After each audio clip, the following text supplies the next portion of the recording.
खुद की ही सुनता बातें ये नादानी से है नाते ये मुर्रादा आते जाते ये दिल को कहता ये राते ये वो देखे हैं आंखों में किस्मत की आंखें डाले हवा के कानों में जाके कहे किस्मत कितनी है। तुम बहुत जिद्दी है।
દર વર્ષ 22 ડિસેમ્બર રાષ્ટ્રીય ગણિત દિવસ ઉજવવામાં આવે છે.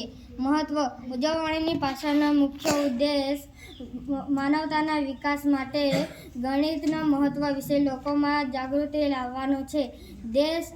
દેશની યુવા પેઢીકા ગણિત શીખવા માટે ઉત્સાહિત કરવા અને સકારાત્મક વલણ કેળવવા માટે ઘણી પહેલ કરવામાં આવે છે.